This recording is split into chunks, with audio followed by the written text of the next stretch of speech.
Hello everyone, welcome back to my channel. तो आज फिर से एक वीडियो के साथ उपस्थित जिसमें हम बताएंगे कि अबाउट का यूज़ किस तरह से करते हैं और अबाउट का यूज़ का करने का तरीका क्या है। क्योंकि ये जो अबाउट है, अबाउट भी बच्चों को काफ़ी ज़्यादा डाउट में डालने वाला होता है। तो आज वही डाउट आपको क्लियर करने वाले हैं। बस आप हमारी वीडियो को बिना स्किप किए बात करिएगा और बिना टाइम वेस्ट किए चलते हैं अपने वीडियो की तरफ। तो देखिए, आ चुके हैं आज टूडे रूल्स की तरफ और देख लेते हैं कि टूडे रूल्स हमारे किस तरह से हैं। तो देखिए, रूल नंबर 1 की तरफ आ गए हैं हम। सबसे पहले हमने अबाउट का जो अर्थ होता है, मीनिंग होता है, वो बताया है। तो देखिए, अबाउट का जो मीनिंग होता है वो होता है बारे में या फिर संबंध में या फिर लगभग में।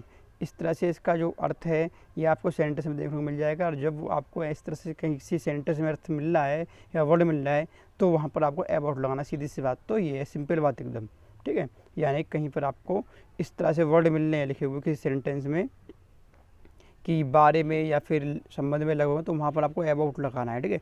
लगाना किस तरह से वो अब देख लेते हैं हम आगे एग्जाम्पल्स में, क्योंकि मैं एग्जाम्पल्स और रूल्स सब कुछ आपको अभी दिखाते हैं। तो देखिए, रूल नंबर 1 की तरफ चलते हैं। रूल नंबर 1 हमारा इस तरह से है।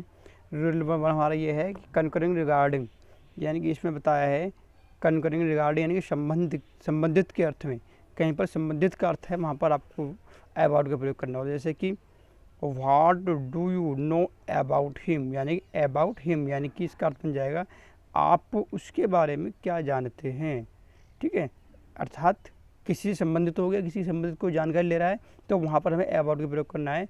और आप इसके एग्जाम्पल के थ्रू से समझ गए होंगे कि अबाउट का प्रयोग हमने किस तरह से यहाँ पर किया है। अब देख लेते हैं इसका सेकंड एग्जाम्पल। तो देखिए, इसका सेकंड एग्जाम्पल आपका इस तरह से है। ये है tell me all about it, यानी कि ये भी एक संबंधित बात होगी, यानी कि इसके संबंध में मुझे सब बताओ, इसके संबंध में मुझे सब बताओ। तो ये भी आपका जो है सेंटेंस है संबंधित के ऊपर हो गया है। और इसमें आपको 2 एग्जाम्पल में बताया हमने कि अबाउट के प्रयोग किस तरह से करते हैं। अब चलते हैं रूल नंबर 2 की तरफ। रूल नंबर 2 में हम अबाउट कैसे प्रयोग करेंगे, तो देख लेते हैं रूल नंबर 2 में। तो देखिए, रूल नंबर 2 आपका इस तरह से आ चुका है। इसमें बताया है आस्किंग, इसमें है कि आस्किंग फॉर इंफॉर्मेशन, यानी सूचना पाने के लिए। कहीं पर कोई सूचना पाता है तो वहाँ पर भी अबाउट का प्रयोग करना होता है। जैसे कि आपका एग्जाम्पल देखिए कि what about your going to Delhi, इसका अर्थ बन जाएगा आपके दिल्ली जाने के बारे में क्या हुआ।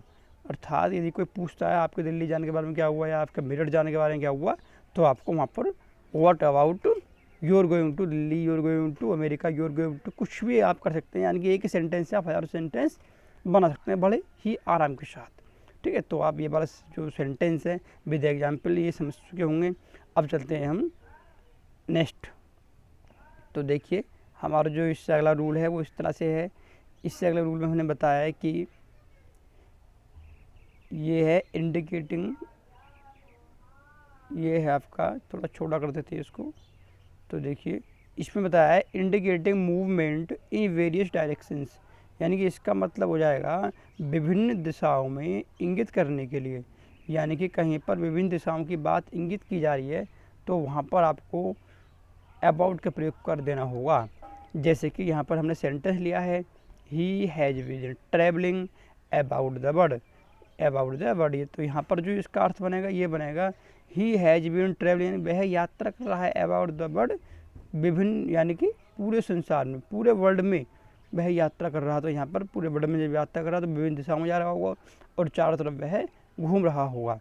तो यहाँ पर भी आपको अबाउट का प्रयोग करना है, ठीक है। तो आप इस सेंटेंस को भी समझ गए होंगे, इस रूल को भी समझ गए होंगे। अब देख लेते हैं रूल नंबर 4। तो देखिए, रूल नंबर 4 आपका किस तरह से है।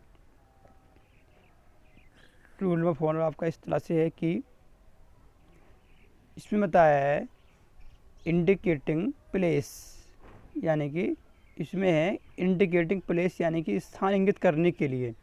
स्थान इंगित करने के लिए जब बात होगी तो वहाँ पर भी आपको अबाउट के प्रयोग कर देना होगा।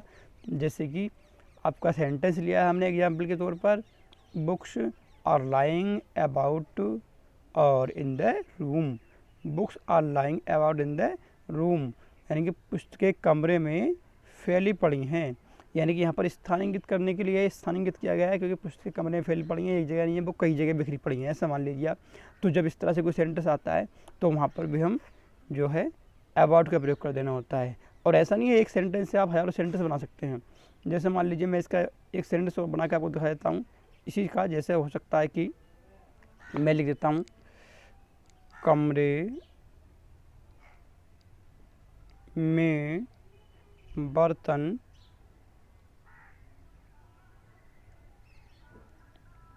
फैले पड़े हैं। तो देखिए ये कैसे बन जाएगा, थोड़ा मैं इसको ऊपर कर देता हूँ और देखिए कमरे में बर्तन फैले पड़े हैं। तो यहाँ पर क्या हो जाएगा, यहाँ पर भी इस तरह से बन जाएगा पोट्स आर, है ना, पोट्स आर L और YING लाइंग। थोड़ा सा इसको ऊपर कर लेते हैं, लाइंग, और थोड़ा ऊपर लिख देते हैं इसको अबाउट और द रूम। इस तरह से आपको सेंटेंस ये बन करके तैयार हो जाएगा, ठीक है, अबाउट द रूम। तो कहने का मतलब ये है कि हम एक ही सेंटेंस से हज़ारों सेंटेंस बना सकते हैं, बस हमें जो उसका ट्रिक है, जो उसका रूल है वो आना चाहिए, बस ज़्यादा कुछ नहीं है। यदि वो आता है तो आप बहुत सारे सेंटेंस बड़े आराम से बना सकते हैं। तो आई होप आपको हमारी वीडियो पसंद आई होगी। यदि वीडियो पसंद आई है तो वीडियो को लाइक एंड शेयर करना न भूलें, और यदि चैनल पर पहली बार विजिट कर रहे हैं चैनल को सब्सक्राइब जरूर करें, क्योंकि हम ऐसी ही वीडियो लाते रहते हैं जिनमें कि अधिकांश बच्चों को डाउट होता है, और वही डाउट को लेने वाली वीडियो हम लाते रहते हैं, जिससे कि आपको अधिकांश जो है हेल्प मिलती है हमारी वीडियो से। और एक बात और है, आप हमें ये भी बताएं कि अगला जो आपकी वीडियो चाहिए किस टॉपिक को चाहिए, उसी टॉपिक पर हम वीडियो बना देंगे। तो क्योंकि आपका जो हमें सुझाव होता है वो बहुत कीमती है, अपना सुझाव जरूर दिया करें। तो इस टाइम बस इतना ही, अब मिलते हैं आपसे अगली वीडियो में। वीडियो वॉच करने के लिए बहुत बहुत धन्यवाद।